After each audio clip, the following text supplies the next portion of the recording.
माधोपुर गांव में दो गरीब बहनें प्रिया और निधि रहती थी। वो दोनों बहनें ही एक दूसरे का सहारा थी, क्योंकि उनके माता पिता बचपन में ही उनको छोड़कर चले गए थे। प्रिया बड़ी बहन थी और वो एक ब्यूटी पार्लर में नौकरी करके अपना घर चलाती थी। निधि पढ़ लिख कर एक डॉक्टर बनना चाहती थी, इसलिए वो एक इंस्टीट्यूट में कोचिंग देकर कुछ पैसा कमा लेती थी। बच्चों को पढ़ाकर निधि को जो भी पैसे मिलते थे वो सीधा जाकर प्रिया को दे देती थी।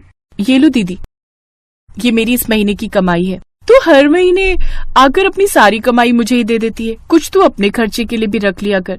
मैं क्या करूंगी दीदी ये पैसे लेकर, मुझे जो भी चाहिए होता है मैं आपसे ही मांग लेती हूँ। अच्छा ठीक है, लेकिन तुझे अगर कुछ भी चाहिए होगा तो मुझे बता देना, ठीक है? हाँ हाँ मेरी प्यारी दीदी। इसी तरह दोनों बहनों में काफी प्यार था। निधि जिस कॉलेज में पढ़ती थी वहाँ एक लड़की थी शीतल, जो निधि से बड़ा जलती थी। शीतल अक्सर निधि की लाइफ में प्रॉब्लम क्रिएट करने का मन बनाती रहती थी। आज भी उसके दिमाग में कुछ खुराफाती चल रहा था, इसलिए छुट्टी होने के बाद उसने निधि का पीछा किया और उसके घर तक पहुंच जाती है, जहां वो देखती है कि निधि और प्रिया दोनों बहनों में आपस में खूब प्यार है। ओह, तो ये है इसकी कमजोरी, इसकी बड़ी बहन। अब कुछ भी करके इन दोनों को अलग करना ही होगा, और जब इस निधि की बड़ी बहन खुद उसे धक्के मारकर घर से बाहर निकाल देगी तब मजा आएगा। फिर कुछ दिन बाद, वैसे एक बात कहूँ निधि, तेरी बड़ी बहन खुद तो बड़े अच्छे अच्छे कपड़े पहन कर रहती है, और एक तू है कि ऐसे ही कपड़े पहनती है। पता है कल भी मैंने उसे बाजार में नया लहंगा खरीदते हुए देखा था, वो उस पर बड़ा खिल रहा था। वैसे तूने नहीं बताया कि तू कैसा लहंगा लाई है अपने लिए? क्या दीदी नया लहंगा लाई है? लेकिन उन्होंने तो मुझे इस बारे में कुछ भी नहीं बताया। जरूर तुमने किसी और को देखा होगा। ये कहकर निधि वहाँ से घर आ जाती है। घर पहुंचकर वो देखती है कि प्रिया के कमरे में बहुत ही सुंदर लहंगा रखा हुआ है। अरे ये क्या नया लहंगा? लगता है शीतल इसी के बारे में बात कर रही थी। वो ये सोच ही रही थी कि तभी वहाँ प्रिया आ जाती है और उससे कहती है, आ गई मेरी प्यारी बहन, ये देख मैं तेरे लिए नया लहंगा लाई हूँ दिवाली पर पहनने के लिए। तुझे पसंद आया? झूठ मत बोलो दीदी, साफ साफ कहो कि ये लहंगा तुमने अपने लिए लिया है। अगर मेरे लिए लिया होता तो ये बात तुम मुझे कल ही बता देती। ये कहकर निधि गुस्से में वहाँ से चली जाती है। प्रिया को कुछ समझ में नहीं आ रहा था। माना तेरी बहन ने बचपन में तेरी पढ़ाई का खर्चा उठाया था, लेकिन इसका मतलब ये थोड़ी ना कि अब वो तेरी सारी तनख्वाह रखकर उस बात का फायदा उठाएगी। अरे तेरी भी अपनी लाइफ है, ऐसे ही एक रोज। क्या हुआ निधि, तुम्हें अभी तक तनख्वाह नहीं मिली क्या? आपसे मतलब मिली हो या नहीं, वैसे भी ये मेरे पैसे हैं, किसी को दूं या अपने पास रखूं मेरी मर्जी। ऐसे ही देखते कुछ दिन बीत जाते हैं। प्रिया की समझ में कुछ नहीं आ रहा था कि आखिर उसके बिहेवियर में इतना बदलाव कैसे आ गया। कुछ दिन बाद दिवाली वाला दिन भी आ जाता है। कॉलेज की छुट्टी होने के कारण प्रिया निधि को शहर से कुछ दिवाली का सामान लाने भेज देती है और खुद घर की साफ सफाई में लग जाती है। वहीं दूसरी तरफ शीतल एक प्लान बनाती है। वो निधि को फोन लगाती है। निधि कहाँ हो तुम? मैं दिवाली का कुछ सामान लेने शहर आई हूँ। ओह, तभी यहाँ पार्टी हो रही है? मतलब मैं कुछ समझी नहीं। मतलब ये कि मैं तुमसे मिलने तुम्हारे घर आई थी तो मैंने देखा प्रिया दीदी अपने दोस्तों के साथ बड़े मजे से पार्टी एंजॉय कर रही है। पार्टी? कैसी पार्टी? हमारे यहाँ तो किसी का बर्थडे नहीं है। पता नहीं, तुम्हारे घर से लाउड म्यूजिक की आवाज आ रही थी। वो जरूर खुद पार्टी के मजे ले रही है और तुम्हें उसने सामान लेने भेज दिया। अब बस भी करो शीतल, कितना झूठ बोलोगी? मैं अपनी बड़ी बहन को अच्छे से जानती हूँ। अच्छा ऐसी बात है, तो तुम अभी घर पहुँचो और नजारा देखो, मैं अभी भी वही हूँ तुम्हारे घर के बाहर।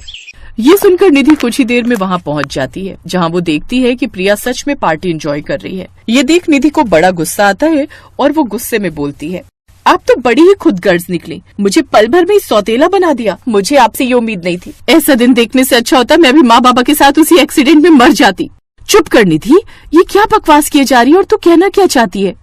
यही कि अब मैं ऐसी लड़की के साथ इस एक छत के नीचे नहीं रह सकती, इसलिए मैं यहाँ से जा रही हूँ, हमेशा हमेशा के लिए आपको छोड़कर। अरे लेकिन निधि हुआ क्या, सुन तो सही। अब निधि वो घर छोड़कर चली जाती है। ये सब देखकर शीतल मन ही मन बड़ी खुश हो रही थी, क्योंकि ये सब शीतल की एक सोची समझी साजिश थी। क्योंकि शीतल के सभी दोस्त बिना प्रिया को बताए उसके घर पार्टी का सामान लेकर पहुंच जाते हैं और प्रिया से झूठ कहते हैं कि वो निधि को दिवाली पार्टी का सरप्राइज देना चाहते हैं। इधर प्रिया को कुछ समझ नहीं आ रहा था कि निधि को उसके खिलाफ कौन भड़का रहा है। दूसरी तरफ निधि गुस्से में जंगल की तरफ चली जाती है। उसे चलते चलते काफी अंधेरा हो जाता है। वो काफी घबराई हुई थी, इसलिए लगातार जय श्री राम जपे जा रही थी। जय श्री राम जय श्री राम जय श्री राम। उधर घर पर प्रिया अपनी बहन के लिए बड़ी परेशान हो रही थी। ना जाने मेरी बहन किस हाल में होगी, उसने कुछ खाया भी होगा या नहीं। उधर निधि लगातार जय श्री राम जपे जा रही थी। तभी एक साधु बाबा वहां आते हैं। क्या हुआ बच्ची, तुम इतनी घबराई हुई क्यों हो? और इस वक्त इस जंगल में क्या कर रही हो? यहाँ बहुत से जंगली जानवर रहते हैं, अगर किसी ने कोई नुकसान पहुंचा दिया तो मैं क्या करूं बाबा जी, मैं कहाँ जाऊं, मेरा कोई घर नहीं है। ये कहकर निधि जोर जोर से रोने लगती है। उसकी बात सुनकर साधु बाबा अपनी जादुई शक्तियों से सारी कहानी देखता है तो उसे सब समझ आ जाता है कि शीतल ने कैसे दोनों बहनों के बीच में फूट डलवाई है। तुम्हारी बहन पूरी तरह से बेकसूर है। ये सब किया धरा उस शीतल का है, जिसने जानबूझकर पार्टी का सामान तुम्हारे घर पहुंचाया और पार्टी जैसा माहौल बनाया। इससे पहले भी कई बार शीतल ने तुम्हें नुकसान पहुंचाने की कोशिश की है, क्योंकि वो नहीं चाहती कि तुम दोनों बहनें एक साथ रहो। क्या इसका मतलब मैंने बेकार में दीदी को इतना बुरा भला कहा? मैं कितनी बुरी हूँ जिसने मुझे माँ बाप दोनों का प्यार दिया और मैंने उसी के प्यार पर शक किया। साधु बाबा, मैं आपकी शुक्रगुजार हूँ जो आपने मुझे सच सच बताया। ये लो निधि, ये 2 जादुई दिए हैं। ये तुम दोनों बहनों को सदा एक साथ प्रेम के धागे में पिरोकर रखेंगे। एक दिए को तुम रखना और एक को अपनी बड़ी बहन को दे देना। इन जादुई दियों से तुम जो भी मांगोगे वो तुम्हें मिल जाएगा और आज के बाद कोई भी तुम दोनों बहनों में फूट डालने की कोशिश करेगा तो ये जादुई दिए उसे सबक सिखाएंगे। निधि खुशी खुशी वो दिए लेकर घर जाती है और अपनी बहन से माफी मांगती है। फिर उसे सारी बात बताती है। फिर वो जादुई दिए से अपने सारे घर को झोपड़ी से एक बड़े घर में बदल देती हैं और पूरे घर को दिवाली की रोशनी से जगमगा देती हैं। ए जादुई दियो, अब हमारे लिए जल्दी से सुंदर सुंदर लहंगे प्रकट करो। ये कहते ही वहाँ पर सुंदर सुंदर लहंगे प्रकट हो जाते हैं, जिसके बाद वो दोनों सज धज कर शीतल के घर जाती हैं। उन दोनों को एक साथ देख वो बुरी तरह जल जाती है। तुम दोनों एक साथ? हाँ, तुम्हें दिवाली की मुबारकबाद देने आए हैं। जो करे हम दोनों बहनों में पंगा, उसे मिले डंडा। ए जादुई दिए, दिखा दो अपना कमाल। उसके इतना कहते ही शीतल पर जोर जोर से डंडों की बारिश होने लगती है। ये देख दोनों बहनें एक साथ मुस्कुराते हुए कहती हैं, हैप्पी दिवाली।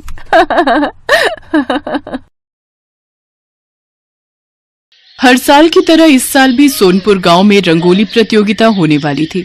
इस साल भी वहां के चौधरी महेश चंद्र ने पहले से ही एक बहुत बड़े रंगोली बनाने वाले डिजाइनर को शहर से बुलाने का विचार किया हुआ था। पिताजी, आप तो जानते ही हो हर साल मैं ही रंगोली प्रतियोगिता जीतती हूँ। आपने रंगोली डिजाइनर को बुला लिया है ना? किसी को कानो कान खबर नहीं होनी चाहिए कि हम रंगोली बाहर से बुलाकर बनवाते हैं। सबको बार बार की तरह यही लगना चाहिए कि रंगोली मैं बनाती हूँ। चिंता मत करो कोमल, मैंने पहले ही इंतजाम कर लिए हैं। बहुत बढ़िया डिजाइनर आने वाला है जो बहुत सुंदर रंगोली हमारे आंगन में बनाएगा। हर बार की तरह 50,000 का इनाम तुम ही जीतोगी। किसी को कुछ नहीं पता चलेगा। गांव में किसी की हिम्मत नहीं जो मेरे आगे बोल जाए। और कभी ऐसा हुआ कि सच्चाई खुद ही सामने आ गई, तब क्या करोगे? आपने एक बार भी कोमल को कहा है कि वो खुद से रंगोली बनाना सीखे। राम प्रकाश की बेटी बिंदिया कितनी सुंदर रंगोली बनाती है। सिर्फ आपके पैसे की रंगोली के कारण वो हार जाती है, वरना उसके हाथों की रंगोली बहुत सुंदर बनती है। तुम तो जब भी बोलोगी कड़वा ही बोलोगी। अपनी बेटी से ज्यादा तुम्हें उस बिंदिया का ख्याल रहता है। अरे वो एक गरीब मामूली मजदूर की बेटी है। वो जितनी मर्जी कोशिश कर ले, हमारी बेटी से आगे नहीं निकल सकती। और तुम अपनी जुबान भी मत खोलना, समझी? माँ, तुम तो चुप ही रहा करो। पता नहीं जब देखो उन गरीब भिखारियों की तरफदारी करती रहती हो। कोमल की माँ उस समय चुप हो जाती है, पर वो हमेशा अपनी बेटी को यही समझाती थी कि खुद से मेहनत करना सीखे, खुद रंगोली बनाना सीखे। पर कोमल अपनी माँ की बात को एक कान से सुनती और दूसरे से निकाल देती, क्योंकि उसे ऐसा करने में अपने पिता का सहयोग मिलता था। उधर गरीब रामप्रकाश की बेटी बिंदिया भी रंगोली बनाने की तैयारी कर रही थी। माँ, ये देखो मैं कितने सुंदर सुंदर फूल लाई हूँ रंगोली बनाने के लिए। अरे वाह बिटिया, बहुत सुंदर है। अच्छा, मैंने तेरे लिए घर के सारे जरूरी सामान जो रंगोली बनाने में काम आएंगे निकाल दिए हैं। चावल पीस दिए हैं, ये रही हल्दी, ये रहा कुमकुम, और बाकी सामान भी देख लो, ये भी तुम्हारी रंगोली में काम आ जाएंगी। बहुत अच्छा किया माँ। देखना मैं इस बार घर के सारे सामान से बहुत सुंदर रंगोली तैयार करूंगी। पर क्या हुआ बिंदिया, तेरा चेहरा क्यों उतर गया? मुझे पता है हमारी बिटिया का चेहरा क्यों उतरा है, क्योंकि वो जानती है चौधरी साहब ने पैसा लगाकर पहले ही किसी अच्छे रंगोली बनाने वाले को बुला लिया होगा, और जज के सामने बोलने की इस गांव में किसी की हिम्मत नहीं होती। हर बार की तरह कोमल ही रंगोली प्रतियोगिता को जीतेगी। हमारी बेटी तो सिर्फ सपना देख सकती है। ऐसा मत कहो, समय पलटते देर नहीं लगती। मैं अपनी बेटी को कभी निराश नहीं होने दूंगी। मेरी बेटी पूरी मेहनत से रंगोली तैयार करेगी। उसकी किस्मत में भगवान ने इस बार ये जीत लिखी होगी तो ये जरूर जीतेगी। मैं तो बस भगवान पर विश्वास रखती हूँ। उन्हें मेरी बेटी को उसकी मेहनत का फल देना होगा तो वो जरूर देंगे। बिंदिया, एक काम कर, जा तू मंदिर की साफ सफाई कर ले, फिर कल धनतेरस है, 2 दिन बाद दिवाली, और दिवाली वाले दिन ही तो रंगोली प्रतियोगिता है। तुझे उसकी भी तैयारी करनी होगी। मैं तब तक रसोई की साफ सफाई कर लेती हूँ। ठीक है माँ, मैं मंदिर साफ कर लेती हूँ। बिंदिया मंदिर की साफ सफाई में लग जाती है। बिंदिया के हाथ में लक्ष्मी गणेश की मूर्ति थी। बिंदिया लक्ष्मी गणेश से प्रार्थना करती है, हे गणेश भगवान, हे लक्ष्मी माता, परसों मैं रंगोली प्रतियोगिता में भाग ले रही हूँ। मैं पूरी मेहनत से रंगोली बनाऊंगी। बस आप अपना आशीर्वाद देना कि मैं अच्छी रंगोली बनाने में सफल रहूं। बिंदिया पूरे मंदिर की सफाई करती है और खूब अच्छे से मंदिर सजाती है। कहते हैं भक्त के द्वारा की गई पूजा भगवान तक जरूर पहुंचती है। भक्त को सदैव अपने भगवान पर श्रद्धा और विश्वास होना चाहिए। दिवाली का दिन आता है। बिंदिया अपने घर के आंगन में छोटी सी बहुत सुंदर रंगोली बनाती है, जिसमें घर के सारे सामान उपयोग में लाए गए थे। उधर चौधरी साहब सुबह सुबह ही शहर से रंगोली बनाने वाले डिजाइनर को बुला चुके थे। उन्होंने अपने घर के आंगन में एक विशाल, बहुत ही सुंदर तरह तरह के डिजाइनर रंग और डेकोरेशन का सामान लगवाकर रंगोली तैयार करवाई और उस रंगोली बनाने वाले को पैसे देकर वापस शहर भेज दिया। कोमल उस रंगोली के पास बैठ गई और रंगोली को बनाने का नाटक करती रही। तभी तेज आंधी तूफान आने लगा। मिट्टी और धूल उड़ रही थी। देखते ही देखते चौधरी साहब के आंगन की रंगोली आंधी के साथ खराब हो गई। पिताजी, ये सब क्या हो गया? मेरी तो पूरी रंगोली खराब हो गई। जज तो आने ही वाले हैं, अब हम क्या करेंगे? मुझे तो रंगोली ठीक से बनानी भी नहीं आती। अब कुछ नहीं कर सकते बेटी, हमारी सच्चाई जज के सामने आ चुकी है। वो देखो। चौधरी साहब, आज तक आप झूठ बोलते आए हो कि रंगोली आपकी बेटी बनाती है। सच्चाई हमारे सामने है। आपकी बेटी को तो ठीक से रंग भरना भी नहीं आता, रंगोली क्या बनाएगी? आपकी बेटी को हम ये पुरस्कार नहीं दे सकते। उसके बाद जज बिंदिया के घर पहुंचते हैं। बिंदिया की रंगोली बिल्कुल सही सलामत थी, कहीं से भी नहीं बिखरी थी। घर के उपकरण और सामान उपयोग में लाकर जो बिंदिया ने रंगोली बनाई थी, उसे देखकर जज बहुत खुश थे। बिंदिया बेटिया, तुम्हारी रंगोली बहुत सुंदर है। तुमने घर के सामान इस्तेमाल करके इसे बहुत सुंदर रूप दिया है। रंगोली प्रतियोगिता का इनाम इस बार तुम्हें जाता है। ये लो, तुम्हारी जीत का इनाम। बिंदिया और उसके माता पिता बहुत खुश होते हैं। इतनी देर में चौधरी साहब आ जाते हैं। प्रधान साहब, मेरी आंखें खुल गई हैं। गलती मेरी ही है। मैंने अपने पैसे पर घमंड किया और अपनी बेटी को सही सीख नहीं दी। मैंने उसे हमेशा गलत सीख दी। अगर आज मैं अपनी बेटी को सही सीख देता तो शायद मेरी बेटी कोमल भी बिंदिया की तरह अच्छी रंगोली बनानी सीख जाती और आज की प्रतियोगिता में उसे हार का सामना ना करना पड़ता। प्रधान अंकल, अगली बार मैं भी प्रतियोगिता के लिए रंगोली खुद बनाऊंगी। फिर मैं भी ये प्रतियोगिता जरूर जीतूंगी। बहुत अच्छी बात है कोमल बिटिया। मैं तो खुद चाहता हूँ कि हमारे गांव के बच्चे हर क्षेत्र में आगे जाएं। चलो, मुझे खुशी है कि समय रहते तुमने इस बात को समझ लिया। अच्छा चौधरी साहब, मैं चलता हूँ। बिंदिया बहुत खुश थी क्योंकि उसे अपनी मेहनत का फल मिल गया था। राम प्रकाश उन रुपयों को बैंक में जमा करवा देता है ताकि बिंदिया की आगे की पढ़ाई के काम आ सके। शाम को बिंदिया अपने माता पिता के साथ दिवाली पूजन के समय अपनी जीत के लिए वो भगवान गणेश और माता लक्ष्मी को धन्यवाद कहती है।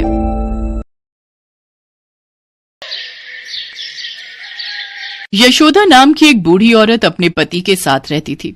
यशोदा का एक बेटा था जो पत्नी के आने के बाद घर छोड़कर चला गया। पति को बुढ़ापे के चलते बीमारियों ने घेर लिया। अब 2 वक्त की रोटी जुटाने के लिए यशोदा कोई न कोई मजदूरी का काम पकड़ लेती थी। ऐसे ही दिवाली का त्योहार आने वाला था।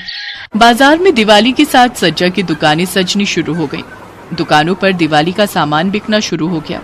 इसलिए यशोदा ने उधार पर दिए ले लिए और सोचा कि दिवाली के दिनों में दिए बेच लेगी तो उसकी थोड़ी कमाई हो जाएगी। इसलिए वो दिए बेचने के लिए बाजार में बैठ गई। दिवाली के दिए ले लो बहन जी, घर में ये दिए जलाने से घर जगमगाएगा। नहीं लेने, चलो जी, वो सामने एक बड़ी दुकान पर बढ़िया सुंदर रंगीन दिए मिल रहे हैं, वहीं चलते हैं। दिए ले लो दिए, सुंदर सुंदर दिए, मिट्टी के दिए ले लो। यशोदा लोगों को आवाज लगा रही थी पर कोई भी उस पर ध्यान नहीं दे रहा था। सब उसके आसपास से गुजरते हुए उसे देखते और आगे बढ़ जाते। ओ बेटा, दिए लेते जाओ, दिवाली के ये दिए बहुत बढ़िया हैं, देखो कितने सुंदर हैं।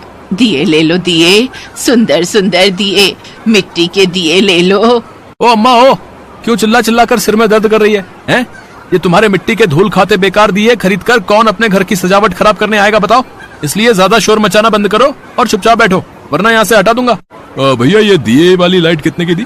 150 रुपए की। और ये बड़े दिए वाली 250 की। ये 150 वाली एक दे देना। वो दुकानदार तरह तरह की दिवाली की सजावट का सामान बेच रहा था। यशोदा उसके धमकाने से दुखी हो गई। उस दिन उसकी कमाई बहुत कम हुई। यशोदा कुछ पैसे कमा कर घर पहुंची। खांसी तो नहीं उठी ज्यादा आज? और बुखार कैसा है? अब पहले से बेहतर है, पर टांगों और कमर में दर्द नहीं जाता यशोदा। थोड़ी देर उठने की कोशिश करूं तो हिम्मत ही नहीं होती। लगता है अब मैं कुछ ही दिन का मेहमान हूँ। शुभ शुभ बोलो तुम्हारे सहारे ही तो मेरी भी जिंदगी चल रही है, वरना मेरा और है कौन तुम्हारे सिवा। हाँ, तभी यशोदा का बेटा सुरेश आ जाता है। सुरेश बेटा, कैसा है? बड़े दिनों बाद आया। अच्छा, हमारी याद आ रही थी? माँ, वो मेरी 2 कमीजें रह गई थी, वही लेने आया हूँ। वो सामने संदूक में देख, दोनों संभाल कर रखी हैं। ठीक है माँ, मैं जा रहा हूँ। सुरेश बेटा सुन, दिवाली का त्योहार है, तेरी और बहू की पहली दिवाली है। ये ले, थोड़े दिए लेता जा, मैं आजकल यही बेच। माँ, जो देना है जल्दी दो, मेरे पास टाइम नहीं है। अरे यशोदा, क्यों इसे ये दिए दे रही है जब 2 घड़ी इसके पास तेरी बात सुनने का समय नहीं? ये ले बेटा, लेता जा, इस थैले में रख दिए हैं मैंने, जला देना याद से बेटा। यशोदा की बूढ़ी आंखों में बेटे के इस व्यवहार को देखकर आंसू छलक आते हैं। अगले दिन छोटी दिवाली थी। यशोदा दिए बेचने बाजार पहुंची। धीरे धीरे बाजार में लोगों की भीड़ बढ़ने लगी। जहाँ देखो वहाँ दुकानों पर लोग सामान खरीद रहे थे। ये लो बिटिया, ये 10 रुपए के कर दिए। ये टूटा हुआ है अम्मा, दूसरा दो। टूटा हुआ है? अब ये लो बिटिया, ये वाला ठीक है, लाओ ये टूटा हुआ मुझे दे दो। ये लो 10 रुपए। दिए ले लो दिए, बहन जी मिट्टी के दिए ले लो। ओ अम्मा, ओ आज यहाँ मेरी दुकान के पास नहीं बैठोगी तुम, वहाँ सामने उस दीवार के पास जाकर बैठो। मेरी दुकान के पास से ये सारे दिए उठाओ और वहाँ बैठो, चलो। गुस्सा क्यों करते हो बेटा? कोई बात नहीं, मैं यहाँ नहीं तो वहाँ बैठ जाऊंगी। तुम्हें मेरी वजह से परेशान होने की कोई जरूरत नहीं बेटा। बेचारी यशोदा अपने बूढ़े शरीर से धीरे धीरे करके सारे दिए उठाती है और दूसरी जगह बैठ जाती है। शाम हो जाती है पर यशोदा की बिल्कुल भी कमाई नहीं हुई थी। अचानक यशोदा को शोर सुनाई दिया। अरे आग लग गई भैया, आग लग गई। आग लग गई? कहाँ? हे भगवान! वो सामने सजावट की दुकान पर, वो देखो। अरे अरे कोई मदद करो, अरे कोई मदद करो मेरी। हे ईश्वर, अब मैं क्या करूँ? ओ भैया, अपनी मशीन दे दो, वरना ये आग मेरी दुकान के अंदर फैल जाएगी। अरे भैया, मेरे पास आग बुझाने की मशीन नहीं है। अरे भैया, देर मत करो, फायर ब्रिगेड को फोन कर दो। हम तो तुम्हारी दुकान के आसपास नहीं आएंगे, हमारी भी तो जान को खतरा है। सही कह रहा है भैया, हम क्यों अपने ऊपर मुसीबत मोल लें भैया? हैं? हमारी दुकान तो तुम्हारी दुकान से दूर है, तुम खुद ही फायर ब्रिगेड को फोन कर लो भैया। हाँ। हर कोई उस दुकानदार की दुकान में लगी आग का तमाशा देख रहा था। तभी यशोदा ने देखा वहाँ बराबर में रेत का ढेर लगा हुआ है। यशोदा ने दियों का टोकरा खाली किया और उस टोकरे में फटाफट से रेत भरकर उस दुकानदार के पास पहुंची और उसने तेजी से सारी रेत उस आग के ऊपर फेंक दी। रेत ढकने से आग कम हो गई। यशोदा फिर से टोकरे में रेत भरकर ले आई।